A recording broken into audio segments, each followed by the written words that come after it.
ಹಂಗಾಗಿ ಅದು ಫೆಸ್ಟಿವಲ್ ಅನ್ನೋದು ಅನ್ಪ್ರೆಡಿಕ್ಟೇಬಲ್. ಅದು ನಮ್ಗೆ ಯಾವತ್ತೂ ಅದು ಈ ಹೆಂಗ್ ಸೆಲೆಕ್ಟ್ ಆಯ್ತು, ಯಾಕೆ ವರ್ಕ್ ಆಯ್ತು ಅಂತ ಗೊತ್ತಾಗೋದಿಲ್ಲ. ಕೆಲವೊಮ್ಮೆ ಏನಾಗಿರುತ್ತೆ ಅಂದ್ರೆ ಕೆಲವು ಫೆಸ್ಟಿವಲ್ಗೆ ಅವರು ಆ ಪ್ರತಿ ವರ್ಷನೂ ಒಂದೊಂದು ವಿಷಯನ ಫೋಕಸ್ ಮಾಡ್ತಿರ್ತಾರೆ ಅವರು.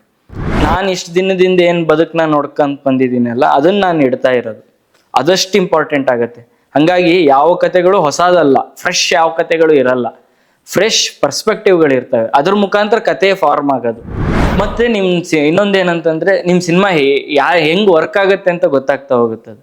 ಅಂದ್ರೆ ನನಗೆ ಅದು ಫೆಸ್ಟಿವಲ್ದು ಹೊರತುಪಡಿಸಿ ನಂಗೆ ಫೆಸ್ಟಿವಲ್ಗಿಂತ ಈಗ ಯೂಟ್ಯೂಬಲ್ಲಿ ರಿಲೀಸ್ ಆದಾಗ ನನಗೆ ಅದ್ರ ಕೆಳಗಿದ್ದ ಕಮೆಂಟ್ಸ್ ಅಲ್ಲಿನೇ ನಂಗೆ ಗೊತ್ತಾಗ್ತಾ ಹೋಗುತ್ತಲ್ಲ. ಅಂದ್ರೆ ಯಾರಿಗೆ ಕನೆಕ್ಟ್ ಆಗ್ತಿದೆ ಅಥವಾ ಯಾರಿಗೆ ಅದು ವರ್ಕ್ ಆಗ್ತಿಲ್ವೋ, ಏನ್ ಬೋರ್ ಆಗ್ತಿದೆ ಅನ್ನೋದು ಅದು ಬೇಕಾಗಿರೋದು ನನ್ನ ಕೆಲಸನ ಇಂಪ್ರೂವ್ ಮಾಡ್ಕೊಳಕ್ಕೆ ಅಂತ ಅನ್ಸೋದು ನನಗೆ. ಅದಕ್ಕೋಸ್ಕರ ಮಾಡ್ಬೇಕದು. ಇದು ಇನ್ನು ಉಳಿದಿದ್ದೆಲ್ಲ ಆಗತ್ತೆ. ಆಕ್ಚುಲಿ ಒಂದೇನಂತಂದ್ರೆ ಈಗ ಬೇರೆಯವ್ರಿಗೆ ಹೆಂಗ್ ವರ್ಕ್ ಆಗುತ್ತೆ ಅನ್ನೋದ್ರ ಜೊತೆಗೆ ಅಥವಾ ಬೇರೆಯವ್ರು ನಮ್ಗೆ ನೆಕ್ಸ್ಟ್ ಯಾರೋ ಸಿಕ್ಬಿಡ್ತಾರೆ ಅನ್ನೋದಕ್ಕಿಂತ ಒಂದು ಸಣ್ಣ ಕಾನ್ಫಿಡೆನ್ಸ್ ಕೊಡುತ್ತಲ್ಲ ನಿಮ್ಗೆ. ಅಂದ್ರೆ ನಾನು ಅರ್ಧ ಗಂಟೆ ಕತೆ ಹೇಳ್ಬಿಟ್ಟೆ ಅಂದಮೇಲೆ ಇನ್ನೊಂದು 1.5-2 ತಾಸು ಒಂಚೂರು ಕತೆನ ನಾನು ಮುಂದುವರ್ಸ್ಕೊಂಡು ಹೇಳ್ಬೋದಲ್ಲ ಅನ್ನೋದು ಒಂದು ಗೊತ್ತಾಗತ್ತೆ. ನಂಗೆ ಅದು ಇಂಪಾರ್ಟೆಂಟು ಅಂತ ಅನ್ಸೋದು. ಅಂದ್ರೆ ಸಿಗೋರು ಸಿಗ್ತಾರೆ, ಸಿಗಲ್ಲ ಅಂತ ಗೊತ್ತಾಯ್ತು. ಆದ್ರೆ ಸುಮಾರು ಏನೇನೋ ಇದಾವೆ, ಅದಕ್ಕೆ ಕ್ಯಾಲ್ಕುಲೇಷನ್ಸ್ ಇದಾವೆ. ಅದೆಲ್ಲ ಅದಕ್ಕಿಂತ ಹೆಚ್ಚಿಗೆ ಒಂದು ಸಣ್ಣ ಕಾನ್ಫಿಡೆನ್ಸ್ ಅಂತ ನಂಗೆ ಅನ್ಸೋದು. ಅಂದ್ರೆ ನಿಮ್ ಕತೆ ಹೇಳಕ್ ಒಂದು ಕಾನ್ಫಿಡೆನ್ಸ್ ಹುಟ್ಟುತ್ತಲ್ಲ, ಅದು ಇಂಪಾರ್ಟೆಂಟ್ ಆಗುತ್ತೆ. ನಮಸ್ಕಾರ ಕಣ್ರಿ ಸ್ನೇಹಿತರೆ, ನಮಸ್ಕಾರ ಎಲ್ರಿಗೂ. ಮೊನ್ನೆ ಅಷ್ಟೇ ನಿಮ್ಮ ಚಾಟ್ ನೋಡಿದೆ, ಆಡೋ ಆನೆ ಬಗ್ಗೆ ತುಂಬಾ ಇಷ್ಟ ಆಯ್ತು. ಅದ್ರ ಬಗ್ಗೆ ಮಾತಾಡೋಣ. ಬಿಹೈಂಡ್ ದಿ ಸೀನ್ಸ್ ಏನಾಯ್ತು ಅಂತ. ಮೊದಲನೇದಾಗಿ ಯೂಟ್ಯೂಬ್ಗೆ ಅಂದ್ರೆ ಆಸ್ಪೆಕ್ಟ್ ರೇಷಿಯೋ 16:9 ಇರುತ್ತೆ. ಬಟ್ ನಿಮ್ಮ ಸಿನಿಮಾದಲ್ಲಿ 4:3 ಇತ್ತು ಒಂದು ಮುಕ್ಕಾಲು ಭಾಗದಲ್ಲೂ. ಅದಾದ್ಮೇಲೆ ವೈಟ್ ಸ್ಕ್ರೀನ್ ಆಯ್ತು 16:9. ಅದ್ರ ಬಗ್ಗೆ ಹೇಳ್ಬೋದು. ಅದೇನಾದ್ರು ಕ್ಯಾರೆಕ್ಟರ್ ಡೆವಲಪ್ಮೆಂಟ್ ಆ ಥರ ಮಾಡಿದ್ರೆ? ಅದು ಫಸ್ಟ್ ಯಾವುದೇ ಸಿನಿಮಾದ ಟೆಕ್ನಿಕ್ ಇಟ್ಕೊಂಡು ಏನು ಯೋಚನೆ ಮಾಡಿದ್ದಲ್ಲ ಅದು. ಯೂಶ್ವಲಿ ಒಂದು ನಂಗೇನು ಭಯ ಇತ್ತು ಅಂತಂದರೆ, ಈ ಇಡೀ ಕತೆ ನಡೆಯೋದು ಒಂದು ಅಪಾರ್ಟ್ಮೆಂಟ್ ಜಾಗ ಆಗಿರೋದ್ರಿಂದ ನಿಮಗೆ ವಿಶ್ಯುವಲಿ ತುಂಬ ಅಪೀಲ್ ಮಾಡೋಂಥದ್ದು ಏನೂ ಇರಲ್ಲ. ಅದಾಗಿರೋದ್ರಿಂದ ಓವರಾಲು ಎಲ್ಲಪ್ಪನ ಕಾಂಪ್ಲೆಕ್ಸಿಟಿ ಮೇಲೆ ಕತೆ ಹೋಗೋದ್ರಿಂದ ಅವನ ಕಾಂಪ್ಲೆಕ್ಸಿಟಿನ ತೋರಿಸ್ಬೇಕು ಅಂತಿದ್ದಿದ್ದು. ಹಾಗಾಗಿ ಅದು ಫಸ್ಟ್ ಇಷ್ಟೇ ರೇಷಿಯೋದಲ್ಲೇ ಇರಲಿ ಅಂತ ಅನಿಸಿ ಅಂದರೆ ಅದು ರಿಹರ್ಸಲ್ ಮಾಡೋ ಟೈಮಲ್ಲಿ ನಂಗೆ ಅನಿಸಿದ್ದು. ಯಾಕಂದ್ರೆ ವಿಶ್ಯುವಲಿ ನಿಮ್ಗೇನು ಕಾಣಲ್ಲ, ಸ್ಟನ್ನಿಂಗ್ ಆಗಿರೋದು. ಸೊ ಅವ್ನ ಕಾಂಪ್ಲೆಕ್ಸಿಟಿ ಕಾಣೋಷ್ಟದಕ್ಕೆ ಚೌಕಟ್ಟಿಗೆ ಬರೋಣ ಅಂತ ಆ ರೇಷಿಯೋಗೆ ಬಂದಿದ್ದು. ಬಟ್ ಅದಾದಮೇಲೆ ಒಂದು ಪಾಯಿಂಟಲ್ಲಿ ಯಾವಾಗ ಅದು ಎಂಡಿಂಗ್ ಪಾಯಿಂಟಲ್ಲಿ ಬರೋಕ್ಕೆ ಶುರು ಆಗುತ್ತೆ, ಅವ್ನು ಯಾವಾಗ ಅದನ್ನ ಡಿಸಿಷನ್ ಅವ್ನು ಹೇಳ್ತಾನಲ್ವ, ಸೊ ಅಲ್ಲಿಗೆ ಅದನ್ನು ನಿಧಾನಕ್ಕೆ ಅದು ನಾರ್ಮಲ್ ಅವ್ನ ಕಾಂಪ್ಲೆಕ್ಸಿಟಿಯಿಂದ ಅವ್ನು ಹೊರಗೆ ಬಂದ ಅನ್ನೋದಕ್ಕೆ ಅದಕ್ಕೆ ಹೋಗಿದ್ದಷ್ಟೇ ಅದು. ಸೊ ಅಂದ್ರೆ ಅದನ್ನೇನೋ ಸಿನಿಮಾದ ಟೆಕ್ನಿಕ್ ಹಾಕ್ಬೇಕು ಅಂತ ಏನು ಮಾಡಿದ್ದಲ್ಲ. ಅಂದ್ರೆ ಒಬ್ಬೊಬ್ರು ರೈಟರ್ ಒಂದ್ ತರ ಥಿಂಕ್ ಮಾಡ್ತಾರೆ. ಕೆಲವರು ಟೈಟ್ಲ್ ಬರೆದ ಒಂದು ಟೈಟ್ಲ್ ಬಂದ್ಮೇಲೆ ಸಿನಿಮಾ ಕತೆ ಬರೆಯೋರು ಇದ್ದಾರೆ. ಇನ್ನು ಕೆಲವರು ಕತೆ ಬಂದ್ಮೇಲೆ ಅದಕ್ಕೊಂದು ಟೈಟ್ಲ್ ಹೋಗ್ತಾರೆ. ಅಂದ್ರೆ ನಿಮ್ದು ಯಾವ ತರ ಶುರುವಾಗಿದ್ದು?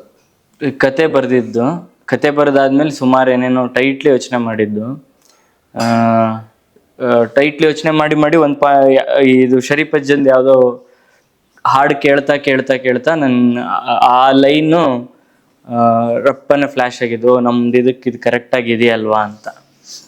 ಸೊ ಈಗ ಅವ್ರು ಬರೆದಿದ್ದು ಬೇರೆ ಏನೋ ಒಂದು ತಾತ್ವಿಕತೆ ಇರ್ಬೋದು, ಬಟ್ ಇದನ್ನ ನೋಡಿದಾಗ ಈ ಕತೆಗೆ ಅದು ಆಪ್ಟ್ ಆಗುತ್ತೆ ಅಂತ ಅನ್ನಿಸ್ತು. ಸೊ ಹಂಗಾಗಿ ಕತೆ ಬರೆದು ಸುಮಾರು ದಿನ ಆದಮೇಲೆ ಇಟ್ಟಿರೋ ಹೆಸರು. ಅಂದ್ರೆ ಸಿನಿಮಾ ನೋಡಕ್ ಮುಂಚೆ ನೀವು ಪೋಸ್ಟರ್ಸ್ ನೋಡಿದ್ರೆ ನಾರ್ಮಲ್ ಒಂದು ಪೋಸ್ಟರ್ ಚೆನ್ನಾಗಿದೆ ಅನ್ಸುತ್ತೆ. ಬಟ್ ಅದಾದ್ಮೇಲೆ ಸಿನಿಮಾ ನೋಡಿದ್ಮೇಲೆ ಪೋಸ್ಟರ್ ನೋಡಿದ್ರೆ ಆಕ್ಚುಲಿ ಇಡೀ ಕತೆನೂ ಒಂದೊಂದು ಪೋಸ್ಟರ್ ಇದೆ. ಆ ಪೋಸ್ಟರ್ ಡಿಸೈನ್ ಐಡಿಯಾ ನಾನು ಯೂಶಲಿ ನಾನು ಕೆಲಸ ಮಾಡುವಾಗ ಈಗ ನಂದೇನೋ ಒಂದು ಪಾಯಿಂಟ್ ಆಫ್ ವ್ಯೂ ಇರುತ್ತೆ. ಬಟ್ ಅದು ಒಂದೇ ಪಾಯಿಂಟ್ ಆಫ್ ವ್ಯೂ ಅಲ್ಲಿ ಹೋಯ್ತು ಅಂತಂದ್ರೆ ಕತೆ ಏನು ಅಂದ್ರೆ ನನಗೇನು ಬೇಕು ಅದಷ್ಟೇ ಕಮ್ಯುನಿಕೇಟ್ ಆಗುತ್ತೆ, ಬೇರೆ ಬೇರೆ ಪರ್ಸ್ಪೆಕ್ಟಿವ್ಸ್ ಬರಲ್ಲ ಅಂತ. ಸೊ ನನಗೆ ಆದಷ್ಟು ನನ್ನ ಜೊತೆ ಯಾರ್ಯಾರು ಕೆಲಸ ಮಾಡಕ್ಕೆ ಟ್ರೈ ಮಾಡ್ತಾರಲ್ಲ ಅವ್ರ ಪರ್ಸ್ಪೆಕ್ಟಿವ್ ತಂದು ಹಾಕಕ್ಕೆ ನಾನು ಮೋಟಿವ್ ಮಾಡಕ್ಕೆ ಟ್ರೈ ಮಾಡ್ತಾ ಇರ್ತೀನಿ. ಬಟ್ ಅದು ಒಂಚೂರು ಹೊರಗೆ ಹೋಯ್ತು ಅಂತಂದರೆ ನಾನು ಸೆನ್ಸ್ ಮಾಡಿ ಅದು ಬೇಡ ಅಂತೀನಿ ಬಿಟ್ಟರೆ. ಸೊ ಇದು ಹಾಗೆ ಆಗಿದ್ದು. ರಘುಂಗು ನಾನೇನು ಹಿಂಗೆ ಮಾಡು ರಘು ಆರವ್ ಅಂತಂದು ಅವ್ನು ಮಾಡಿದ ಪಟ ಪೋಸ್ಟರು. ನನಗೆ ನೀನು ಫಿಲ್ಮ್ ನೋಡಿದೀಯಾ, ಈ ಸ್ಟೋರಿನ ನೀನು ಪೋಸ್ಟರ್ ಮುಖಾಂತರ ಹೆಂಗೆ ಹೇಳ್ಬೋದು ಅದನ್ನ ಯೋಚನೆ ಮಾಡು ಅಂತ ಬಿಟ್ಟಿದ್ದಷ್ಟೇ. ಸೊ ಯಾವ ಐಡಿಯಾನು ಇದಿದ್ ಬೇಕು ನನಗೆ, ಇದು ಹಿಂಗಿರ್ಬೇಕು ಆ ಥರದ್ದೇನೂ ಇಲ್ಲ. ಸೊ ಈ ಕಥೆನ ನಿನ್ನ ಸ್ಟೋರಿ ಟೆಲ್ ಆಗಿ ನೀನು ಹೆಂಗೆ ಹೇಳ್ತೀಯ ಅಂತ ಬಿಟ್ಟಿದ್ದು. ಸೊ ಹಾಗಾಗಿ ಅದು ಬೇರೆ ಬೇರೆ ಪ್ರತಿ ಪೋಸ್ಟ್ರು ಒಂದು ಕತೆ ಹೇಳಕ್ ಸಾಧ್ಯ ಆಯಿತು ಅಂತ ನನ್ನ ಪರ್ಸ್ಪೆಕ್ಟಿವ್ ಬಿಟ್ಟು ಹೋಗಿರೋದ್ರಿಂದ. ಅಂದ್ರೆ ನೀವು ಇಡೀ ಸಿನಿಮಾ ನೋಡಿದ್ಮೇಲೆ ತುಂಬಾ ಕಾಡೋದಂದ್ರೆ ಆ ಯಲ್ಲಪ್ಪನ ಕ್ಯಾರೆಕ್ಟರ್, ಒಂದ್ ಸೆಕೆಂಡ್ ಸಹ ಅಲ್ಲಿ ಫ್ರೇಮ್ ಔಟ್ ಆಗಲ್ಲ ಆ ಕ್ಯಾರೆಕ್ಟರ್ ಬಿಟ್ಟು. ಅದ್ರ ಬಗ್ಗೆ ಅಂದ್ರೆ ಆ ಕ್ಯಾರೆಕ್ಟರ್ ಬಗ್ಗೆನ ಮತ್ತು ಆ character over actor character. First Yellappa actually ನಾವು ಬರೆದಿದ್ದು ಒಂದು 40-45 ಇಯರ್ ಏಜ್ನವನು ಇರ್ತಾನೆ ಅಂತಂದೇನೋ ಒಂದು ಬರೆದಿದ್ದು. ಬಟ್ ಅದಾದ್ಮೇಲೆ ಸುಮಾರು ಆ್ಯಕ್ಟ್ರಸ್ನೇನೋ ಹುಡುಕಿದ್ದೆ ನಾನು, ಇವ್ರನ್ನ ಮಾಡ್ಬೋದು ಮಾಡ್ಬೋದು ಅಂತ. ಬಟ್ ಯಾರೂ ಅಷ್ಟು ನನಗೆ ವರ್ಕ್ ಆಗಲಿಲ್ಲ. ಸೊ ಹಂಗಿರ್ಬೇಕಾದ್ರೆ ನಾನು ಸುಮಾರು ಒಂದೂವರೆ ವರ್ಷ ಸೊ ಅವ್ನ ರೂಮಲ್ಲೇ ಇದ್ದಾನೆ ಆಯಿತಾ. ಇಡೀ ಜಗತ್ತೆಲ್ಲ ಹುಡ್ಕೊಂಬಂದಿದ್ದೀನಿ, ನನ್ನ ರೂಮಲ್ಲೇ ಹಿಂಗೆ ಕಣ್ಣು ತೆಗೆದು ನೋಡೋಕ್ಕಾಗಿರಲಿಲ್ಲ ನನಗೆ. ಸೊ ಯಾವುದೋ ಒಂದು ಪಾಯಿಂಟಲ್ಲಿ ಏನೋ ಮಾತಾಡ್ತಾ ನೀನೇ ಮಾಡ್ಬಿಡಲ್ಲಣ್ಣ ಅಂತ ಅಂದಿದ್ದು ಆ್ಯಕ್ಚುಲಿ. ಬಟ್ ಅಂದರೆ ಓವರ್ ಆಲ್ ಅವನದೇ ಅದು ಡೆಡಿಕೇಶನ್. ಅಂದರೆ ಅವನು ಈಗ ನಾವು ಡೈರೆಕ್ಟ್ರಾಗಿ ಏನೇ ಹೇಳ್ಬೋದು, ಅದನ್ನೊಂದು ಗ್ರಹಿಸೋದು ಇರುತ್ತಲ್ಲ, ಅಂದರೆ ಅದರದ್ದು ಕ್ಯಾರೆಕ್ಟರ್ದು ಕಾಂಪ್ಲೆಕ್ಸಿಟಿನ ಹಿಡಿಯೋದಿರುತ್ತಲ್ಲ, ಅದು ಎಲ್ರಿಗೂ ರಪ್ಪಂತ ಹಿಂಗೆ ಸಿಗಲ್ಲ. ಅದಕ್ಕೊಂದು ಕೇಳಿಸ್ಕೊಳ್ಳೋದು ಅಥವಾ ಜಗತ್ತನ್ನ ನೋಡೋ ಥರದ್ದು ಒಂದೇನೋ ಬೇರೆ ಥರದ್ದು ಗುಣ ಬೇಕು. ಸೊ ಅದನ್ನು ಅವ್ನು ಬೇಗ ಹಿಡ್ದ. ಸೊ ಹಾಗಾಗಿ ಅವನ ಡೆಡಿಕೇಶನಿಂದ ಅದು ಹಂಗಾಗಿರೋದು. ಅಂದ್ರೆ ಪ್ರತಿ ಕತೆ ಹೇಳ್ಬೇಕಂದ್ರೆ ಕತೆಗಾರನಿಗೆ ಅದು ಒಂದು ತುಂಬಾ ಕಾಡಬೇಕು, ಅದು ತುಂಬಾ ಕಾಡಿದ ವಿಷಯ. ಅದು ಕತೆ ಯೂಶಲಿ ಅಂದರೆ ಈಗ ಒಂದು ವಿಷಯ ಕಾಡಿದೆ ಅಂತಲ್ಲ ನನಗನ್ಸೋದು. ಸುಮಾರು ಏನೇನೋ ಘಟನೆಗಳು ನಮ್ಮದು ಅದು ಚೈಲ್ಡ್ಹುಡ್ ಬದುಕಿನಿಂದನೇ ಇರುತ್ತೆ, ಸಣ್ಣ ಟ್ರಾಮಾಗಳು. ಬಟ್ ಅದಕ್ಕೆ ನಾವು ಒಂದು ನಿಮಿಷ ಎಲ್ಲೋ ಫೀಲ್ ಮಾಡಿರ್ತೀವಿ ಅಥವಾ ಒಂದು ಅರ್ಧ ದಿನ ಫೀಲ್ ಮಾಡಿ ಊಟ ಬಿಟ್ಟಿರ್ತೀವಿ. ಈ ಥರದ್ದು ಏನೇನೋ ಇನ್ಸಿಡೆಂಟ್ಗಳು ನಮ್ಮ ಲೈಫಲ್ಲಿ ಆಗ್ತಾ ಇರುತ್ತೆ. ಬಟ್ ಅದು ಯಾವುದೋ ಒಂದು ಪಾಯಿಂಟಲ್ಲಿ ನಿಮಗೆ ಅನಿಸುತ್ತಲ್ಲ, ಬೇರೆ ಘಟನೆಗಳಾಗಿ ಒಂದು ಹಿಂಗೆ ಪೀಕಿಗೆ ಬರುತ್ತಲ್ಲ, ಅವಾಗ ಅನಿಸುತ್ತಲ್ಲ ಹಾಗೆ. ಸೊ ಇದು ನಂಗೇನು ಅನ್ಸುತ್ತಂದ್ರೆ, ಈಗ ಯೂಶಲಿ ಇವ್ರದ್ದೊಂದು ಸಾಲಿದೆ, ಯಾವುದು ಜಂಬಣ್ಣ ಅಮರ್ಚಿಂತ್ ಅವ್ರದ್ದು, ನಾನು ಬೇಟೆಯ ಪರವೇ ಹೊರತು ಬೇಟೆಗಾರ ಪರನಲ್ಲ ಅನ್ನೋ ಒಂದು ಕವಿತೆ ಸಾಲು. ಅಂದರೆ ಅದು ಏನಂತಂದರೆ, ಸೊ ಇಡೀ ಆ ಕವಿತೆ ಓದಾದ್ಮೇಲೆ ಅನಿಸುತ್ತೆ, ನಾನು ಇನ್ನೊಬ್ಬವನಿಗೆ ಬೇಟೆ ಆಗಿರ್ತೀನಲ್ವಾ, ನನ್ನ ಕೆಳಗಿನವನ ಜೊತೆ ನಾನು ಬೇಟೆಗಾರನ ಥರ ಬಿಹೇವ್ ಮಾಡ್ತಾ ಇರ್ತೀನಿ ಅಂತ. ಆ ಚೈನ್ ಇದೆಯಲ್ಲ, ಆ ಚೈನ್ ಸಿಸ್ಟಮ್ ಯಾವಾಗಲೂ ಇದ್ದೇ ಇರುತ್ತೆ. ಅದು ಒಂದು ಫ್ಯಾಮಿಲಿ ರಿಲೇಷನ್ಶಿಪ್ಪಲ್ಲಾಗಿರ್ಬೋದು ಅಥವಾ ನಾವು ಕೆಲಸ ಮಾಡೋ ಜಾಗದಲ್ಲಾಗಿರ್ಬೋದು. ಸೊ ಅದು ಬೇರೆ ಥರ ನನಗೆ ಫೀಲ್ ಆಗಿರೋದು. ಸೊ ಹಾಗಾಗಿ ಆ ಥರದ್ದು ಅಂದರೆ ಈಗ ಇವ್ರು ಯಾರನ್ನ ಈಗ ಒಂದಿಷ್ಟು ಕೂಲಿ ಕಾರ್ಮಿಕರು ಅವ್ರನ್ನೆಲ್ಲ ಹಂಗೇನೇನೋ ನೋಡಿ ಹುಟ್ಕೊಂಡಿದ್ದ ಕತೆ ಅದು. ಆದ್ರೆ ನಿಮ್ಮ ಬಗ್ಗೆ ವಿಚಾರಿಸಿದಾಗ ನಿಮ್ಮ ಫ್ರೆಂಡ್ ಸಂತೋಷ ಹೇಳಿದ್ದಾರೆ ಅಂದ್ರೆ ಅವ್ರು ತುಂಬಾ ಪುಸ್ತಕಗಳು ಓದ್ತಾರೆ. ಆ ಪುಸ್ತಕಗಳು ಓದೋದು ಆ ಸಿನಿಮಾಗೆ ಎಷ್ಟು ಹೆಲ್ಪ್ ಆಗುತ್ತೆ, ಆ ದೃಶ್ಯ ಕಟ್ಕೊಳ್ಳೋದ್ರಲ್ಲ ಅದರಲ್ಲಿ ಅಂತ ಕೇಳೋದು. ಪುಸ್ತಕಕ್ಕೆ ಓದೋದು ಎಷ್ಟು ಹೆಲ್ಪ್ ಆಗುತ್ತೆ ಅಂದರೆ ಅದು ಗೊತ್ತಿಲ್ಲ ನನಗೆ. ಅಂದರೆ ಅದು ಪರ್ಸ್ನಲ್ ಇದ್ರ ಮೇಲೆ ಹೋಗುತ್ತೆ ಯೂಶಲಿ, ಎಲ್ಲದ್ದು ಇದು ಆಗಲ್ಲ. ನೀವು ಅಂದರೆ ಈಗ ನಾನು ಓದಿ ಏನೋ ಕ್ರಿಯೇಟ್ ಮಾಡಿಬಿಡ್ತೀನಿ ಅಥವಾ ನಂದೇನೋ ಕ್ರಿಯೇಟಿವಿಟಿ ಎಕ್ಸ್ಪೆಂಡ್ ಆಗುತ್ತೆ ಅಂತಂದರೆ ನಂಗೆ ಅದ್ರ ಬಗ್ಗೆ ಗೊತ್ತಿಲ್ಲ, ಅಂದರೆ ಅದ್ರ ಬಗ್ಗೆ ನಂಬಿಕೆ ಇಲ್ಲ. ಬಟ್ ಅಂದರೆ ನೀವು ಪ್ರತಿ ಏನೋ ಓದಿದೆಯಲ್ಲ, ಇನ್ನೊಂದು ಅನುಭವನ ದಕ್ಕಿಸ್ಕೊಳಕ್ಕೆ ಓದಂಥದ್ದು. ನಾನೇನು ಬದುಕದೇ ಇರೋದನ್ನು ಅನುಭವನ ದಕ್ಕಿಸ್ಕೊಂತ ಓದೋದು. ಬಟ್ ಅದು ಇನ್ಫಾರ್ಮೇಟಿವ್ ಆಗಿದ್ರೆ ನಿಮ್ಗೇನು ದಕ್ಕಲ್ಲ. ಅಂದರೆ ಈಗ ಯಾವುದೋ ಓದಿದ್ದನ್ನು ನೀವು ಆರಾಮಾಗಿ ನಾನು ಅದರಲ್ಲಿ ಇದಿದೆ, ಅದರಲ್ಲಿ ಅದು ಹೇಳಿದ್ದಾರೆ ಹಂಗೆ ಹೇಳಿದ್ದಾರೆ ಅನ್ನೋಂದ್ರೆ ನೀವು ಒಂದು ಸುಮ್ಮನೆ ಇನ್ಫಾರ್ಮೇಷನ್ಗಾಗಿ ಓದಿರ್ತೀರಿ ಅಂತ ಅಷ್ಟೇ ನಂಗೆ ಅನ್ಸೋದು. ಬಟ್ ಅದು ಅನುಭವವಾಗಿ ದಕ್ಕದನ್ನು ನೀವು ಅದನ್ನ ಎಕ್ಸ್ಪ್ಲೇನ್ ಮಾಡೋಕ್ಕೂ ಆಗಲ್ಲ ನಿಮಗೆ. ಅದು ನಿನ್ನ ಫಾರ್ಮ್ ಜೊತೆಗೆ ಬರುತ್ತದು. ನಂಗೆ ಹಂಗೆ ಅನಿಸುತ್ತೆ ಯೂಶಲಿ. ಹಾಗಾಗಿ ಅದಕ್ಕೆ ನಾವು ಒಂದು ಹಿಂಗೆ ರೇಸ್ ಬಿದ್ದು ಓದೋದಲ್ಲ ಅಂತ ಅನ್ಸುತ್ತೆ. ಅದು ಒಂದೇನೋ ಬೇರೆ ಥರದ ಅನುಭವ ದಕ್ಕಿಸ್ಕೊಳಕ್ಕೆ ಅದ್ರ ಜೊತೆಗೆ ಒಂದು ಸಂವಾದ ಮಾಡೋದಷ್ಟೇ ಅದು. ಸೊ ಹಂಗಂದಾಗ ಏನೋ ನಿಮಗೆ ಓದಿನಿಂದ ಅದು ನಿಮ್ಮ ಫಾರ್ಮಿಗೆ ಅದು ಟ್ರಾನ್ಸ್ಲೇಟ್ ಆಗುತ್ತೆ ಅಂತ ಅನ್ಸುತ್ತೆ ನಂಗೆ. ಆದ್ರೆ ನಾನ್ ಪರ್ಸನಲ್ ಆಗಿ ನಾನು ಏನ್ ಹೇಳ್ತೀನಿ ಅಂದ್ರೆ ಓದಿದ ಪುಸ್ತಕ ಮತ್ತೆ ನೋಡಿದ ಸಿನಿಮಾ ನನಗೆ ಇವತ್ತವರೆಗೆ ಎಲ್ಲಿ ಮೋಸ ಮಾಡಿಲ್ಲ, ಎಲ್ಲ ಒಂದ್ ಕಡೆ ಹೆಲ್ಪ್ ಆಗ್ತಾನೆ. ಅದಕ್ಕೆ ಕೇಳಿದೆ ನಿಮ್ ನೆಚ್ಚಿನ ಯಾವ್ದಾರ ಫೇವ್ರೆಟ್ ಬುಕ್ಸ್ ನೀವು ಯಾವ್ದಾರು ರೆಕಮೆಂಡ್ ಮಾಡಂತ ಸುಮಾರು ಇದ್ದಾವೆ. ನನಗೆ ಕಾಲು ಹಾದಿಯ ಕಥನ ಅಂತ ಕೃಷ್ಣಮೂರ್ತಿ ಹನೂರು ಅವ್ರದ್ದು. ಅದು ಅವರು ಒಬ್ಬರು ರಿಸರ್ಚರ್, ಫೋಕ್ ರಿಸರ್ಚ್ ಮೇಲೆ ಅವರು ಬೇರೆ ಬೇರೆ ಜಾಗಗಳಿಗೆ ಫೋಕ್ ರಿಸರ್ಚ್ ಮಾಡ್ತಾ ಹೋಗಿದ್ದು ಅವ್ರದ್ದು ಅನುಭವ. ಅದು ಸಖತ್ ಅನ್ಸುತ್ತೆ, ಅಂದ್ರೆ ನಂಗೆ ಅದು ತುಂಬ ಇಷ್ಟ. ಅವ್ರದ್ದೇ ಇನ್ನೊಂದು ಅಜ್ಞಾತನೊಬ್ಬನ ಆತ್ಮಚರಿತೆ ಅಂತ ಇದೆ, ಅದು ಮತ್ತೆ ದೇವನೂರದ್ದು ಎದೆಗೆ ಬಿದ್ದ ಅಕ್ಷರ, ಕುವೆಂಪು ಅವ್ರದ್ದು ಮಲೆಗಳಲ್ಲಿ ಮದುಮಗಳು, ಯಾವುದು ಆತ್ಮಶ್ರೀಗಾಗಿ ನಿರಂಕುಶಮತಿಗಳಾಗಿ ಅಂತ ಅದು, ಮತ್ತೆ ಯಶವಂತ್ ಚಿತ್ತಾಲ್ರದ್ದು ಕಥೆಗಳು ಇಷ್ಟ ಆಗುತ್ತೆ. ಎಸ್ ಮಂಜುನಾಥ್ ಅವ್ರದ್ದು ಪೋಯಮ್ಸ್, ಎಸ್ ಮಂಜುನಾಥ್ ಅವ್ರದ್ದು. ಜಂಬಣ್ಣ ಅಮರ್ಚಿತ್ ಅಂತ ನಾನು ಆಗಲೇ ಹೇಳಿದ್ನಲ್ಲ ಅವ್ರದ್ದು. ಇದಿಷ್ಟು ನಂಗೆ ಅಂದರೆ ಸುಮಾರು ಜನ ಇದ್ದಾರೆ ಕನ್ನಡ ಇದು ಅಂದ್ರೆ ನೋಡಿ ಅದೇ ಒಬ್ಬೊಬ್ರು ಏನೇನೋ ಅನುಭವ ದಕ್ಕಿಸ್ಕೊಡ್ತಾರೆ. ಇದು ಅವ್ರದ್ದು ಎಲ್ಲದೂ ನಂಗೆ ವರ್ಕ್ ಆಗ್ಬೇಕು ಅಥವಾ ನಂಗೆಲ್ಲ ದಕ್ತು ಅಂತಲ್ಲ. ಇನ್ಯಾರ್ದು ಈಗ ಯಂಗ್ಸ್ಟರ್ ಅಲ್ಲಿ ಮಂಜುನಾಥ್ ಚೆಳ್ಳೂರ್ ಅಂತ ಬರೀತಾರೆ, ಅವ್ರದ್ದು ಅಂದ್ರೆ ಅವ್ರದ್ದು ಮಜಾ ಅನ್ಸುತ್ತೆ. ನಮ್ದು ಇದಕ್ಕೆ ಕಿರಣ್ ಕುಮಾರ್ ಬರೆದಿದ್ದಾರೆ ಡೈಲಾಗ್, ಅವ್ರದ್ದು ಕಾಜು ಬಿಸ್ಕೆಟು. ಅಂದ್ರೆ ಹೊಸೊಬ್ರದ್ದು ನಾನು ಇದನ್ನ ಮಾಡಿದ್ದು ಶಶಿ ತರೀಕೆರೆ ಅಂತಿದ್ದಾರೆ ಅವ್ರದ್ದು. ಮತ್ತೆ ಸಂಪತ್ ಸಿರಿಮನೆ ಅಂತ ಒಬ್ರು ಬರೀತಾರೆ ಅವ್ರದ್ದು. ಮತ್ತೆ ನನಗೆ ಇನ್ನೊಂದು ತುಂಬಾ ಇಂಟ್ರೆಸ್ಟಿಂಗ್ ಅನ್ಸೋದು ಮನಸ್ಸು ಅಭಿಸಾರಿಕೆ ಅಂತ ಒಂದು ಓದಿದ್ದೆ. ಅದು ಇದಿಷ್ಟು ನನಗೆ ಕನ್ನಡ ರೈಟರ್ಸ್ಗಳು. ಅಂದ್ರೆ ಈ ಶಾರ್ಟ್ ಫಿಲ್ಮ್ಸ್ ಅಲ್ಲಿ ಸಿನಿಮಾಗಳಲ್ಲಿ ಈ ಅವಾರ್ಡ್ಸ್ ಯಾವ ತರ ವರ್ಕ್ ಆಗುತ್ತೆ ಅಂದ್ರೆ ಸಬ್ಮಿಷನ್ ಅಂತ ಫೀಸ್ ಇರುತ್ತೆ, ಮತ್ತೆ ಒಂದಷ್ಟು ಕೆಲವು ಕ್ಯಾಟಗರಿ ಇರ್ತವೆ, ಇಷ್ಟು ಡ್ಯೂರೇಷನ್ ಇರ್ತಿರ್ತವೆ, ಅಂದ್ರೆ ಯಾವ ತರ ವರ್ಕ್ ಆಗುತ್ತೆ ಅದು ಗೊತ್ತಿಲ್ಲ. ಅದು ಹೆಂಗೆ ಅಂದ್ರೆ ಕೆಲವೊಮ್ಮೆ ನಾವು ಕಳಿಸಿರ್ತೀವಿ ತುಂಬಾ ಎಲ್ಲ ಫೆಸ್ಟಿವಲ್ಗಳಿಗೂ ಕಳಿಸಿರ್ತೀವಿ, ಅವ್ರು ಅದನ್ನ ನೋಡಿರ್ತಾರೋ ಇಲ್ವೋ ಅನ್ನೋದೇ ನಮ್ಗೆ ಗೊತ್ತಾಗಲ್ಲ.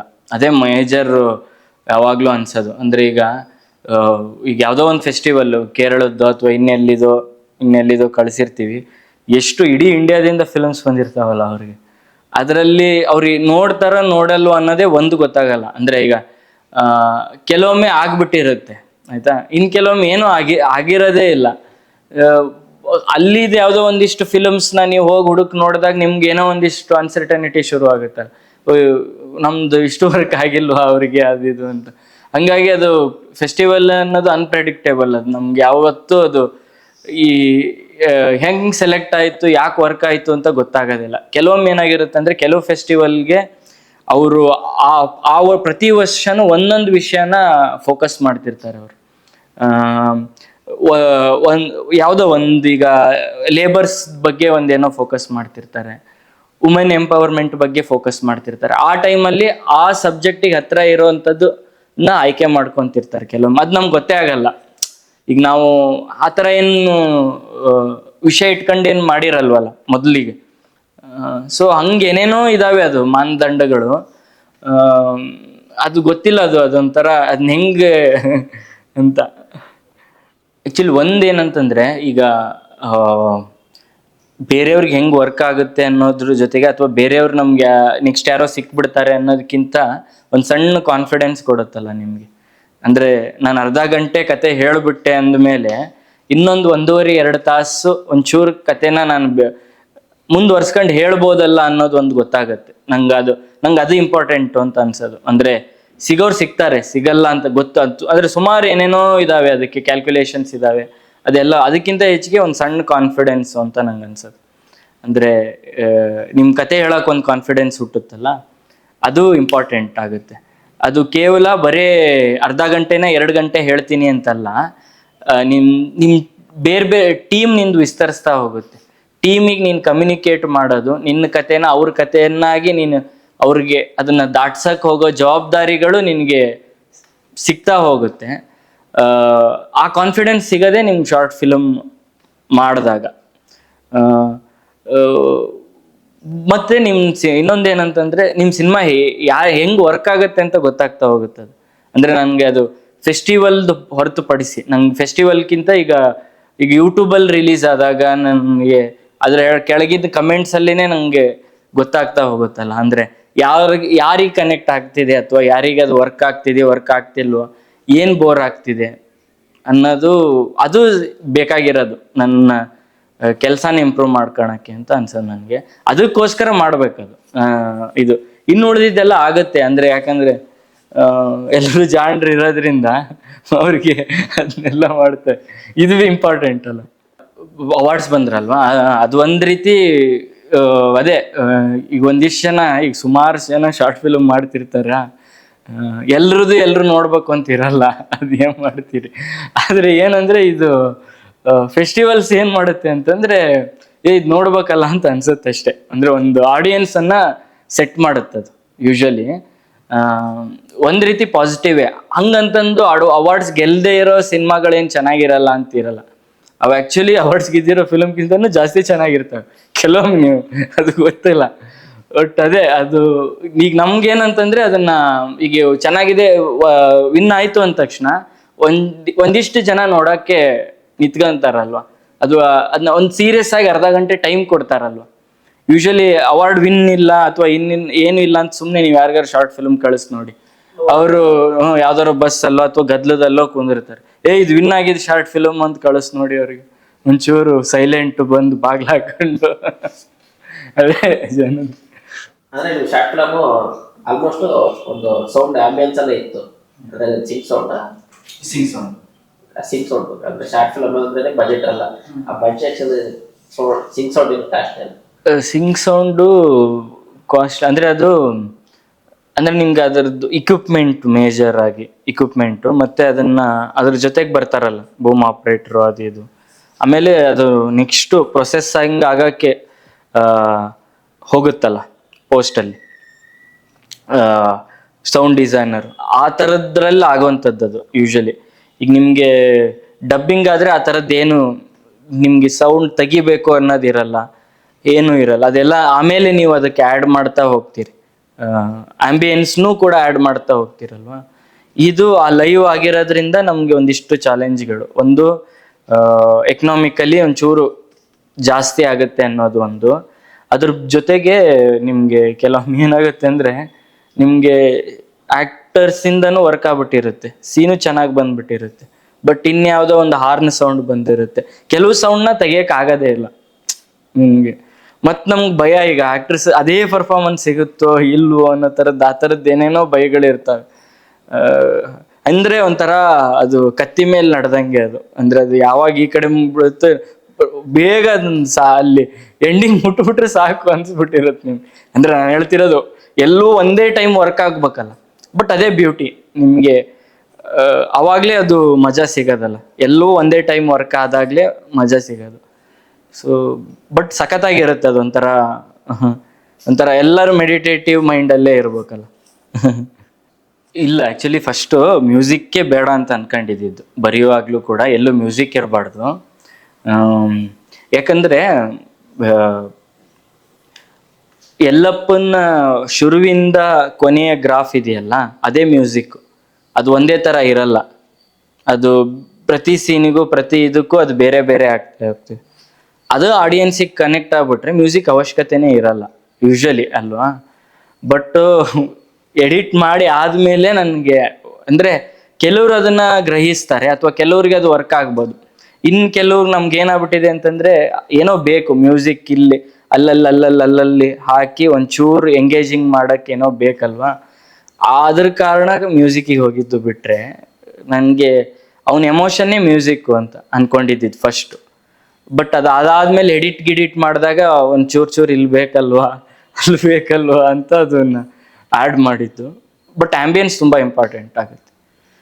ಅದು ಆ್ಯಕ್ಚುಲಿ ಸ್ಟೋರಿ ಹೇಳುತ್ತಲ್ವ. ಈಗ ಅವ್ನು ಇದ್ದಿದ್ದ ಜಾಗ, ಅದು ಬರೀ ಅವ್ನ ಮಾತು ಕೇಳ್ತೇವೆ ಅಂತಂದರೆ ನಮ್ಗೇನು ಇದು ಆಗಲ್ಲ. ಅಂದ್ರೆ ಪ್ರಿಪರೇಷನ್ ಆಗಿತ್ತು, ಎಲ್ಲೂ ನೋಡಿರ್ಲಿಲ್ಲ ಅವ್ರೆ ಮುಂಚೆ, ಎಲ್ಲೂ ನೋಡಿರ್ಲಿಲ್ಲ. ಅದೇ ಅಂದ್ರೆ ಹೇಳಿದ್ನಲ್ಲ ಆಗ್ಲೇ, ಅಂದ್ರೆ ನಾನು 1 ವರ್ಷ ಅಲ್ಲಿ ನೋಡಿದೆ, ಆಮೇಲೆ ನೋಡಿದ್ರೆ ಇಲ್ಲೇ ಮನೆಯಲ್ಲೇ ಇತ್ತು ಬಂಗಾರ. ಇನ್ನೆಲ್ಲೋ ಲೋನ್ ತೊಗೊಳಕ್ ಬೇರೆ ಕಡೆ ಸಿಗುತ್ತೆ ಅಂತ ಹೋದಂಗೆ. ಪ್ರೊಸೆಸ್ ಹೆಂಗಿತ್ತು ಅಂತಂದ್ರೆ ಯೂಶಲಿ ನನ್ಗೆ ಅಂದ್ರೆ ಈಗ ಯಾರಿಗೇ ಆಯ್ತು ನಂಗೆ 3 ಥರ ಅನ್ಸುತ್ತೆ. ಈಗ ಆಸ್ ಎ ನಾನು ಡೈರೆಕ್ಟರ್ ಆಗಿ ಫಸ್ಟು ನಂದೇನು ಥಾಟ್ಸ್ ಇದೆಯಲ್ಲ ಅಥವಾ ನಾನು ಏನು ಹೇಳ್ಬೇಕಂತಿದೆಯಲ್ಲ ಅದನ್ನ ರೈಟ್ರಿಸಿಗೆ ದಾಟಿಸ್ಬೇಕ ನಾನು. ಅಂದರೆ ಪೂರ್ತಿ ದಾಟ್ಸೋದು ಅಂತಂದ್ರೆ ನಾನು ಇರೋದನ್ನ ಬರೆದು ಕೊಡು ಅಂತಲ್ಲ, ಅವ್ರೊಳಗಿರೋದನ್ನ ಅವರು ಓಪನ್ ಆಗ್ಬೇಕು ನನ್ನ ಜೊತೆಗೆ. ಅದಾದ್ಮೇಲೆ ನೆಕ್ಸ್ಟು ನನಗೆ ನಂದು ಒಂದು ಟೀಮ್ ಅಂತ ರೆಡಿ ಆಗ್ತೀವಲ್ಲ ನಾವು, ನಮ್ಮ ಕ್ಯಾಮ್ರಾಮ್ಯಾನು ಆರ್ಟು ಅಥವಾ ಇನ್ನೇನು ಅವ್ರಿಗೆ ದಾಟ್ಸೋದು. ಅವ್ರು ದಾಟ್ಸಾದ್ಮೇಲೆ ಅವ್ರೊಂದಿಷ್ಟೇನೋ ಕೊಡ್ತಾರೆ ಆಯ್ತಾ. ಅದಾದ್ಮೇಲೆ ಆಕ್ಟ್ರೆಸ್ ಜೊತೆಗಿಂದು ಸೇಮ್ ಅದೇ ಅಂತ ಅನ್ಸೋದು. ಅಂದರೆ ಈಗ ನೀವು ಅವ್ರಿಗೆ ಕರೆಕ್ಟಾಗಿ ಕಮ್ಯುನಿಕೇಟ್ ಮಾಡಲಿಲ್ಲ ಅಂತಂದರೆ ಅವ್ರು ಹೆಂಗೆ ಚೆನ್ನಾಗಿ ಮಾಡ್ತಾರೆ ಯೂಶ್ವಲಿ. ಅಂದರೆ ಅಥವಾ ಅವ್ರು ಹೆಂಗೆ ಕಟ್ಕೊಂತಾರೆ ಅದನ್ನು. ನೀನು ಅದ್ರ ಜೊತೆಗೆ ಒಂದು ಟ್ರಾವೆಲ್ ಮಾಡಿರ್ತೀಯ, ನೀನು ಫಸ್ಟು ದಾಟಿಸ್ಬೇಕು ಆ ಕ್ಯಾರೆಕ್ಟರ್ ಏನು, ಅದು ಹೆಂಗೆ ಯೋಚನೆ ಮಾಡುತ್ತೆ, ಅದನ್ನು ದಾಟಿಸಿದಿ ಅಂತಂದರೆ ಇನ್ನು ಉಳಿದಿದ್ದು ಅವನೇ ನೋಡ್ಕೊಂತಾನೆ. ನಿನ್ಗೆ ತುಂಬ ಏನು ಕಷ್ಟ ಇರಲ್ಲ. ಯಾರಿಗೆ ಆ್ಯಸ್ ಎ ನೀನು ಹೊರಗೆ ಹೋಗ್ತಿದ್ರೆ ನೀನು ಒಳಗೆ ತಗೊಂಬರೋದಿರುತ್ತೆ ಹೊರಗೆ ನಿಂತ್ಕೊಂಡು ನೋಡಿ ಅಲ್ವಾ. ಬಟ್ ನಾವೇನಂದರೆ ಅದ್ರದ್ದು ಎಲ್ಲಿ ನಾವು ಮಿಸ್ ಹೊಡಿತೀವಿ ಅಂತಂದರೆ ಅದನ್ನು ತಲುಪಿಸೋದ್ರಲ್ಲಿ ನಾವು ಮಿಸ್ ಹೊಡಿತೀವಿ. ಅಥವಾ ಅಥವಾ ಅದು ಕಮ್ಯುನಿಕೇಟ್ ಆಗ್ತಿರಲ್ಲ. ನಾನೇನೋ ಹೇಳ್ತಿರ್ತೀನಿ ಅವ್ನಿಗೆ ಅರ್ಥ ಆಗ್ತಿರಲ್ಲ, ಒಂಚೂರು ಅದು ಹಂಗಾಗಂಥದ್ದು. ಸೊ ಆಕ್ಟ್ರೆಸ್ ಜೊತೆಗೆ ನಾನು ಒಂದೇ ಅನ್ಕೊಂಡಿದ್ದು, ನನ್ನ ತಲೆಯಲ್ಲಿ ಏನಿರೋದು ಅವ್ನು ಕಮ್ಯುನಿಕೇಟ್ ಮಾಡಿ ಬಿಟ್ಬಿಡೋದು ಅಂತ. ಅವನಿಗೆ ಯೋಚನೆ ಮಾಡಕ್ಕೆ ಹಚ್ಬೇಕು ನಾನು, ಅವಾಗ ಅವ್ನು ಏನೇನೋ ತೊಗೊಂಡು ಬರ್ತಾನಲ್ವಾ. ಸೊ ಹಂಗಾಗಿ ಈಗ ಅಣ್ಣ ಆ ಜಾಗಕ್ಕೆ ಹೋಗ್ತಿದ್ರು, ಯಾರೋ ಮಂಜು ಅವರು ಅಲ್ಲಿ ಆ ಜಾಗಕ್ಕೆ ಹೋಗ್ತಿದ್ರು, ನಿಂತ್ಕೊಂತಿದ್ರು, ಕಪ್ಗಾಗಕ್ಕೆ ಬಿಸಿಲಲ್ಲಿ ಕೂತ್ಕೊಂತಿದ್ರು. ಸೊ ಉಳ್ದಿದ್ದು ಅವನೇ ಕಟ್ಕೊಂಡ ಅವನು. ನಾನು ಅದನ್ನ ಹೇಳ್ಕೊಡ್ಬೇಕಾಗಿಲ್ಲ. ಇನ್ನು ಉಳಿದಿದ್ದು ಹಿಂಗಿದೆ ಅಂತಂದ್ರೆ ಆಸ್ ಅ ಆಕ್ಟರ್ ಅಲ್ವಾ, ಅವ್ನ ಪ್ರೊಸೆಸ್ನ ಕಟ್ಕೊಂತ ಹೋಗ್ತಾನೆ. ಇನ್ನುಳಿದ ಆಕ್ಟ್ರೆಸ್ಗಳ ಜೊತೆಗೂ ಅಷ್ಟೇ ಮಾಡಕ್ ಟ್ರೈ ಮಾಡಿದ್ದು. ಈಗ ಅವ್ರದ್ದು ಒಂದು ಡೈಲಾಗ್ ಇದ್ರೂ ಕೂಡ ಅವನು ಬದುಕೆ ಅಲ್ವಾ ಅದು. ಅವನು ಬದುಕಿರ್ತಾನಲ್ವ. ನಾವು ಸುಮ್ಮನೆ ಹಿಂಗೆ ತೆಗೆದು ಅವನ ಕತೆನೂ ಕುತ್ಕೊಂಡು ಬರೆದ್ರೆ ಅವನಿಗೂ ಫ್ಯಾಮಿಲಿ ಇರುತ್ತೆ, ಇನ್ನೇನೋ ಇರುತ್ತೆ. ಅದು ಒಂದೇ ಡೈಲಾಗ್ ಇರಲ್ಲ, ಅದನ್ನ ದಾಟಿಸಿದ ಅಂದ್ರೆ ಅವನು ಅದನ್ನ ಯೋಚನೆ ಮಾಡ್ತಾನೆ. ನಾವು ಯೋಚನೆ ಮಾಡಕ್ ಕೊಡ್ಬೇಕು ಅವ್ರಿಗೆ. ಆ ಸ್ಪೇಸ್ ಕೊಡ್ಲಿಲ್ಲ ಅಂತಂದ್ರೆ ಅದು ಏನು ಹ್ಯಾಪನ್ ಆಗಲ್ಲ ಅಂತ. ಸೊ ಅಜ್ಜಾರ ಜೊತೆನೂ ಅಷ್ಟೇ. ಅಜ್ಜಾರ್ ನನ್ಗೆ ಫಸ್ಟ್ ಅವ್ರ ಜೊತೆ ಇದೆಲ್ಲ ಪ್ರೊಸೆಸ್ ಮಾಡಕ್ ಆಗಲ್ಲ, ಯಾಕಂದ್ರೆ ಅವರು ಸಿಗೋ ಟೈಮ್ ಕಡಿಮೆ ಇರುತ್ತಲ್ವ. ಬಟ್ ಅವ್ರು ರಿಹರ್ಸಲ್ಲಿಗೆ ಬಂದ್ರು. ರಿಹರ್ಸಲ್ಲಿಗೆ ಬಂದಾಗ ಅವ್ರಿಗೆ ನಿಧಾನಕ್ಕೆ ಅರ್ಥ ಮಾಡಿಸ್ಬೇಕು, ಕೊಡ್ಬೇಕಾಯ್ತು. ಅದು ಇದು ಹಂಗಾಗಿದ್ದದು. ರಿಹರ್ಸಲ್ ಮಾಡಿದೀವಿ ನಾವು. ರಿಹರ್ಸಲ್ ಮಾಡಿ ಮಾಡಿ ಮಾಡಿ ಮಾಡಿ ನಂಗೊಂದು ಗೊತ್ತಾಗುತ್ತಲ್ಲ ಎಲ್ಲಿ ಹೊರಗೆ ಹೋಗ್ತಾ ಇದೆ, ಎಲ್ಲಿ ಹೊರಗೆ ಹೋಗ್ಬಾರ್ದು ಅಂತ. ಅದು ಓಕೆ ಒಳ್ಳೇದೇ, ಬಟ್ ಜಾಸ್ತಿ ರಿಹರ್ಸಲ್ ಆದ್ರೂ ಕಷ್ಟನೇ. ಅದು ಒಂಚೂರು ನಾವೇ ಜಡ್ಜ್ ಮಾಡ್ಬೇಕು ಎಷ್ಟು ಬೇಕು ಎಷ್ಟು ಬೇಡ ಅನ್ನೋದು. ಆದ್ರೆ ನಿಮ್ಮ ಶಾರ್ಟ್ ಫಿಲ್ಮ್ ಒಂದು ಬೇಸಿಕ್ ಐಡಿಯಾ ಫೈನಲ್ ಡ್ರಾಫ್ಟ್ ಅಲ್ಲಿ ಹೇಳ್ಬೋದು. ಯೂಶಲಿ ನಂಗೆ ಇದು ಲೈನ್ ಬಂದಾಗ ಹೇಳಿದ್ದೆ ನಾನು ಆಲ್ಮೋಸ್ಟ್ ನಾನು ಶೇರ್ ಮಾಡಿದಾಗ ಇದೇ ಎಲ್ಲರೂ ಅದೇನದು ಅಂತ. ಅಂದ್ರೆ ನಿಮ್ಗೆ ಈ ಥರದ್ದು ಸುಮಾರು ವಿಷಯ ಹೇಳ್ತಾರಲ್ವ. ಅಂದ್ರೆ ನಿಮ್ಗೆ ಎಲ್ಲರೂ ಈ ಥರದ್ದು ಕತೆ ಹೇಳಿದಾಗ ಏನು ಅರ್ಥ ಮಾಡ್ಕೊಂತಾರೆ ಅಂತಂದ್ರೆ ಏನೋ ಕರಳು ಕಿತ್ತು ಬರೋ ಕತೆ ಹೇಳಕ್ ಹೋಗ್ತಿದ್ದಾರೆ ಇವರು, ಇನ್ನೇನು ಹಂಗಲ್ಲ ಅದು ಅಂತ ನಾನು ಹೇಳ್ಸೋದು. ಅಂದ್ರೆ ಈ ಥರದ ಕತೆಗಳನ್ನ ಸುಮಾರು ಜನ ಮಾಡಿದ್ದಾರೆ. ಬಟ್ ಇಲ್ಲಿ ನಾವು ಹೇಳಕ್ ಹೋಗೋದು ನನ್ನ ಪರ್ಸ್ಪೆಕ್ಟಿವ್ ಅನ್ನ. ನಾನು ಇಷ್ಟು ದಿನದಿಂದ ಏನು ಬದುಕನ್ನ ನೋಡ್ಕೊಂತ ಬಂದಿದ್ದೀನಲ್ಲ ಅದನ್ನ ನಾನು ಇಡ್ತಾ ಇರೋದು, ಅದಷ್ಟು ಇಂಪಾರ್ಟೆಂಟ್ ಆಗತ್ತೆ. ಹಂಗಾಗಿ ಯಾವ ಕತೆಗಳು ಹೊಸದಲ್ಲ, ಫ್ರೆಶ್ ಯಾವ ಕತೆಗಳು ಇರಲ್ಲ, ಫ್ರೆಶ್ ಪರ್ಸ್ಪೆಕ್ಟಿವ್ಗಳು ಇರ್ತವೆ. ಅದ್ರ ಮುಖಾಂತರ ಕತೆ ಫಾರ್ಮ್ ಆಗೋದು. ಸೊ ಹಂಗಾಗಿ ಎಲ್ಲರೂ ಇದು ಇವರು ಉಳ್ಳವ ಏನು ಶ್ರೀಮಂತ ಬಡವರು ಇಲ್ಲ, ನನ್ಗಿದು ಹೇಳಬೇಕು ಅಂತ ಅನ್ನಿಸ್ತಿರೋದು ಅಂತಂದಾಗ ಕಿರಣ್ ಕುಮಾರ್ ಅಂತ ಅವರು ಬರೆಯೋಣ ಅಂತ ನನ್ನ ಜೊತೆಗೆ ನಿಂತಿದ್ದು. ಅದು ನಂಗೆ ದೊಡ್ಡ ಒಂದು ಸ್ಟೆಪ್ ಅದಲ್ವಾ ಅದನ್ನ. ಸೊ ಇಬ್ರು ನಾವು ಏನು ಡೈಲಿ ಯೋಚನೆ ಮಾಡ್ತಾ ಆ ಜಾಗಕ್ಕೆ ಹೋಗ್ತಾ ಫಾರ್ಮ್ ಆಗಿದ್ದದು ಕತೆ. ಸುಮಾರು ಒಂದು 3-4 ತಿಂಗಳ ಬರೆದಿದ್ದೀವಿ ನಾವು ಅದ್ರ ಮೇಲೆ. ಸುಮಾರು ವರ್ಷನ್ಸ್ಗಳಾಗಿದೆ. ಈಗ ಏನಾಗುತ್ತೆ ಗೊತ್ತಾ, ನಾವು ಯೂಶಲಿ ರೈಟರ್ಸ್ ಆಯ್ತು, ಎಲ್ಲರೂ ಆಯ್ತು, ನಾವೇನೋ ಅಸ್ಯೂಮ್ ಮಾಡಿ ಬರ್ದಿರ್ತೀವಿ. ಬಟ್ ಬದುಕು ಹಂಗಿರಲ್ಲ ಅಲ್ವಾ. ಅವ್ರದ್ದು ಬೇರೆನೇ ಇರುತ್ತೆ. ಅದು ಕೇವಲ ಅವರ ಡಿಸಿಷನ್ಸ್ ಅಂತಲ್ಲ, ಅವರು ಉಣ್ಣೋದು ತಿನ್ನೋದು ಅವ್ರು ನಡೆಯೋದ್ರು ಅವೆಲ್ಲ ನಾವೇನೋ ಅಸ್ಯೂಮ್ ಮಾಡ್ದಂಗೆ ಇರಲ್ಲ ಬದುಕು.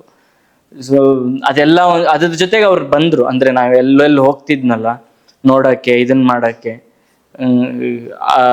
ಮೂಡ್ಲಪಾಳ್ಯದ ಹತ್ರ ನಿಂತ್ಕೊಳ್ಳೋರು ಅವರು, ಏನು ಉತ್ತರ ಕರ್ನಾಟಕದ ಬಂದಿದ್ದ ಅವರೆಲ್ಲ ನಿಂತ್ಕೊಳ್ಳೋರಲ್ಲ, ಹಂಗೆ ನೋಡಿ ನೋಡಿ ನೋಡಿ ನೋಡಿ ಸಿಕ್ಕಿದ್ದದು. ಈಗ ಆಕ್ಟ್ರೆಸ್ ಗೆಸ್ಚರ್ಸ್ಗಳು, ಅವ್ನು ಹೆಂಗೆ ಇದನ್ನ ಮಾಡ್ತಾನೆ, ಬಿಹೇವ್ ಮಾಡ್ತಾನೆ ಅನ್ನೋದು. ಸೊ ಅದನ್ನ ತಗೊಂಬಂದು ನಾವು ಬರ್ದಿದ್ದಷ್ಟೆ. ಸೊ ಹಂಗಾಗಿದ್ದು. ಅದಾದ್ಮೇಲೆ ಫಸ್ಟ್ ಸ್ಕ್ರೀನ್ ಪ್ಲೇ ಮಾಡ್ಕೊಂಡ್ವಿ. ಅದೊಂದಿಷ್ಟು ವರ್ಷನ್ಸ್ಗಳನ್ನ ಮಾಡಿದ್ವಿ. ಒಂದೇನಿತ್ತು ಅಂತಂದ್ರೆ, ನನಗೆ ಆದಷ್ಟು ಸೀನ್ ಎಂಗೇಜಿಂಗ್ ಆಗಬೇಕು, ಸೀನ್ ಎಂಗೇಜಿಂಗ್ ಫಸ್ಟು. ಸೊ ಅದಾದ್ಮೇಲೆ ಎಂಗೇಜಿಂಗ್ ಮೀನ್ಸ್ ಏನು ಅಂತಂದ್ರೆ, ಈಗ ಒಂದು ಸೀನ್ ಆಗುತ್ತಲ್ವಾ, ಅದು ನೆಕ್ಸ್ಟ್ ಸೀನ್ ನೋಡ್ಬೇಕು ಅಂತ ನನಗೆ ಅನಿಸ್ಬೇಕಲ್ಲ. ಹಂಗೆ ಎಂಡಿಂಗ್ ತನಕ ನಾನು ಕರ್ಕೊಂಡು ಹೋಗ್ಲಿಲ್ಲ ಅಂತಂದ್ರೆ ಒಂದು ಪಾಯಿಂಟಿಗೆ ಅವನು ಓಕೆ ಬಿಡು ಅಂತ ಅಂತಾನು. ಫಸ್ಟ್ ಅದನ್ನ ನಾವು ಟೈಟ್ ಮಾಡ್ಕೊಂಡಿತ್ತು. ಹೆಂಗದು ನೆಕ್ಸ್ಟ್ ನೋಡ್ಬೇಕು ಅನಿಸುತ್ತಾ ಅನ್ನೋದಕ್ಕೆ ತಗೊಂಬಂದು, ಅದಾದ್ಮೇಲೆ ಫೈನಲಿ ಡೈಲಾಗಿಗೆ ವರ್ಷನ್ ಕೂತ್ಕೊಂಡಿದ್ದು. ಸೊ ಹಂಗಾಗಿತ್ತು. ಬರಿತಾ ಇದ್ದೀನಿ ಫ್ಯೂಚರ್ ಫಿಲಮ್ಗೆ. ಸೊ ಈ ವರ್ಷ ಶೂಟಿಂಗ್ ಮಾಡೋಣ ಅಂತ ಅನ್ಕೊಂಡಿದ್ದೀನಿ, ನೋಡಬೇಕು, ಹೋಪ್. ಸೊ ಅದೇ ನೋಡೋಣ. ನಂದು ಅದೇ ಥಿಯೇಟ್ರ್ ಬ್ಯಾಕ್ಗ್ರೌಂಡಿಂದ ಬಂದಿದ್ದು, ಮಕ್ಕಳ ನಾಟಕ ಎಲ್ಲ ಮಾಡ್ತಾ ಇದ್ದೆ ಊರಲ್ಲಿ. ಅಲ್ಲಿಂದ ನೀನಾಸಂ ಓದಾದ್ಮೇಲೆ ಥಿಯೇಟ್ರ್ ನಾಟಕ ಮಾಡ್ತಿದ್ದೆ, ನಾಟಕ ಮಾಡಿಸ್ತಿದ್ದೆ, ಹಾಗೆ ಇದ್ದಿದ್ದು ಅಷ್ಟೇ. ಸಿನಿಮಾ ಫ್ಯಾಷನ್ ಇತ್ತು, ಚಿಕ್ಕವನಿದ್ದಾಗಿಂದನೂ ಸಿನಿಮಾ ಫ್ಯಾಷನ್ ಇತ್ತು. ಬಟ್ ಅದನ್ನ ಹೆಂಗೆ ಕಲಿಬೇಕು ಅಂತ ಗೊತ್ತಿರಲಿಲ್ಲ, ಹೆಂಗೆ ಕಲಿಯೋಕ್ಕೆ ಅಪ್ರೋಚ್ ಆಗ್ಬೇಕು ಅಂತ ಗೊತ್ತಿರಲಿಲ್ಲ. ಬೆಂಗಳೂರಿಗೆ ಬಂದಮೇಲೆ ಅದು ನಿಧಾನಕ್ಕೆ ಬೇರೆಯವ್ರ ಜೊತೆ ಕೆಲಸ ಮಾಡ್ತಾ ಅದು ತೆರ್ಕೊಳಕ್ಕೆ ಅವಕಾಶ ಆಗಿದ್ದು. ಸ್ಕೂಲಲ್ಲಿ ಕೆಲಸ ಮಾಡ್ತಿದ್ದೆ ನಾನು. ಸ್ಕೂಲಲ್ಲಿ ಥಿಯೇಟ್ರ್ ಟೀಚರಾಗಿ ಕೆಲಸ ಮಾಡ್ತಾ ಇದ್ದೆ. ಆಮೇಲೆ ಸತ್ಯಪ್ರಕಾಶ್ ಅವ್ರ ಜೊತೆ ಒಂದಲ್ಲ ಎರಡಲ್ಲದಲ್ಲಿ ಅಸಿಸ್ಟೆಂಟಾಗಿ ಕೆಲಸ ಮಾಡಿದೆ. ಆಮೇಲೆ ಫ್ಲಾಂಜ್ ರೈಟರ್ಸ್ ಬ್ಲಾಕ್ ಅಂತ ಒಂದು ರೈಟಿಂಗ್ ಕಂಪ್ನಿಯಲ್ಲಿ ರೈಟರಾಗಿ ಕೆಲಸ ಮಾಡಿದ್ದು. ಇದಿಷ್ಟು ಕೆಲಸ ಮಾಡ್ಕೊಂಡು ಬಂದಿದ್ದು.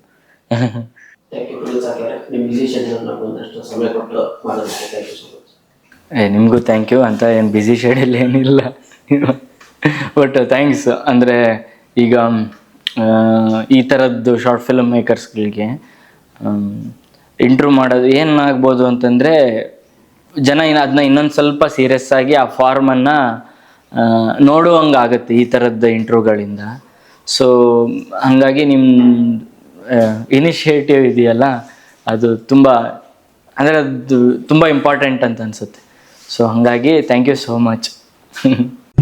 ಒಂದ್ ಸ್ವಲ್ಪ ಕರುಣೆ ಇರ್ಲಿ. ಇದೆ ಕೈ ಮುಗಿದು ಬೇಡ್ತೀನಿ, ಕರುಣೆ ಇರ್ಲಿ, ಪ್ರೀತಿ ಇದೆ.